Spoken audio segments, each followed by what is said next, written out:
यहां पे आयोजित की गई है।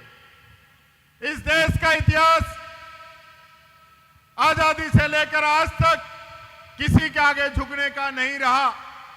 हमारे देश की सेना ने जब भी मौका मिला दुश्मन के दांत खट्टे करने का काम किया, और यही वो सेना है जिसने पाकिस्तान के 2 टुकड़े किए और 92,000 सैनिकों को घुटने के बल टिकाया था।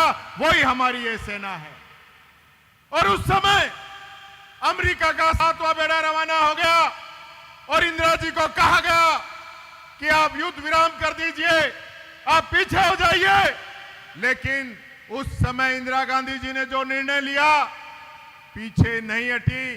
3 दिन तक अमेरिका के राष्ट्रपति से बात नहीं की, और बात जब की, जब दुनिया का भूगोल बदल दिया और बांग्लादेश अलग देश बना दिया, तब इंदिरा जी ने बात की। यह पहला मौका नहीं है। इससे पहले भी जब नेपाल के समय में अरुणाचल प्रदेश के अंदर उसको मिलाने की बात थी, उस समय भी चीन ने राजीव गांधी जी को कहा था कि आप इसको अरुणाचल के अंदर मत मिलाइए, नहीं तो हम हमला करेंगे। राजीव गांधी जी झुके नहीं और उसको अरुणाचल प्रदेश का हिस्सा बनाया और चीन देखता रह गया।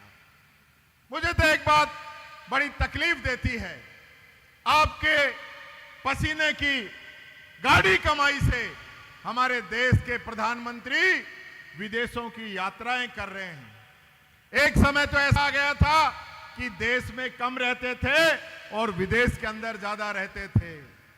89 देशों की यात्रा की है, 89। और जब आतंकवाद के खिलाफ हम लड़ाई लड़ने को खड़े हुए तो 89 देशों में से एक भी देश हमारे साथ नहीं खड़ा था, नहीं खड़ा था। ये इनकी विदेश नीति है, ये इनकी कूटनीति है। मैं पूछना चाहता हूं, और पाकिस्तान जैसा आतंकियों को पनाह देने वाला देश, उस देश के साथ चाइना, तुर्की और अजरबैजान जैसे देश आके खड़े हो गए और हमारे साथ कोई नहीं खड़ा था। ये बात मैं कहना चाहूंगा। इस देश के अंदर जो भी प्रधानमंत्री रहा, चाहे वो कांग्रेस का रहा, चाहे बीजेपी का रहा, या अन्य गठबंधन दलों को भी प्रधानमंत्री इस देश के अंदर बने, एक बात सब में सिमिलर थी। वो ये थी कि कश्मीर मुद्दे पे कोई तीसरा पंचायती नहीं करेगा। और यहां क्या हुआ? मोदी माय फ्रेंड ट्रम्प, क्या हुआ दोनों का? उसके आगे झुक गए।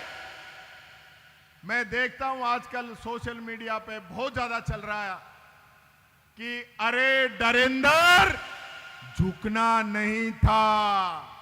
आज हमारी सेना तैयार खड़ी थी इनका इलाज करने के लिए। और ये जो पीओके का जो मसला चल रहा है ना, इसका खेल ही सिमटा देते। जहां निर्णय लेना था, जहां प्रधानमंत्री को निर्णय लेना था, वो निर्णय अमेरिका के राष्ट्रपति ट्रंप ले रहे हैं और मोदी जी इस सेना की वर्दी के अंदर फोटो लगा के वाई वाई लूट रहे हैं। अरे ये फोटो तो इस सेना की लगनी चाहिए थी, उन वीरों की लगनी चाहिए थी जो पाकिस्तान के अंदर घुस के मार के आए हैं। आपने तो एक निर्णय लेना था, उसमें भी आप सरेंडर हो गए और फोटो लगा रहे हो। ऐसा फोटो सेशन चल रहा है कि युद्ध सेना ने नहीं लड़ा, हमारे प्रधानमंत्री जी ने लड़ा है। साथियों, मैं एक बात आप लोगों से कहना चाहूंगा, ये वीरों की भूमि है राजस्थान। इस राजस्थान की भूमि में ऐसे ऐसे सूरमा पैदा हुए हैं जिसने इस राजस्थान का, इस हिंदुस्तान का सर कभी झुकने नहीं दिया, चाहे जान भले ही उन लोगों ने दे दी हो। आज जिन सैनिकों ने जान दी, उनके खिलाफ भारतीय जनता पार्टी के मंत्री, भारतीय जनता पार्टी के सांसद, भारतीय जनता पार्टी के डिप्टी सीएम किस प्रकार की बातें कर रही है, किस प्रकार की बातें कर रहे हैं लोग। ये कहते हैं कि पूरी सेना मोदी जी के चरणों में नतमस्तक है। ये कहते हैं कि जो 26 लोगों को जो वहां पे मारा था, उनकी वीरांगनाओं ने हिम्मत नहीं दिखाई, उनको सामने आ जाना चाहिए था।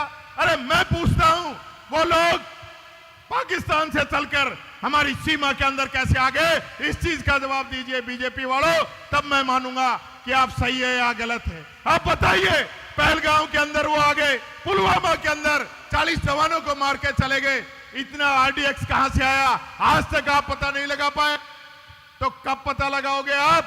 देशभक्ति का सर्टिफिकेट बांटने का काम करते हो, एक उंगली नहीं कटी आज तक आप लोगों की। इसलिए मैं कहना चाहूंगा मेरे साथियों, ये सरकार दोगली सरकार है, ये आतंकियों पे कार्रवाई नहीं करना चाहती, ये सेना के हाथ बांध के रखना चाहती है। ऐसे आतंकी बार बार यहाँ हमारे देश के अंदर 10 हमले कर गए 10 साल के अंदर, और ये लोग चू तक नहीं बोलते, इनके कानों पे जू तक नहीं रेंगती है। तो काय के 56 इंच का सीना है क्या 56 का? मेरे को तो ये 36 का भी नहीं लग रहा।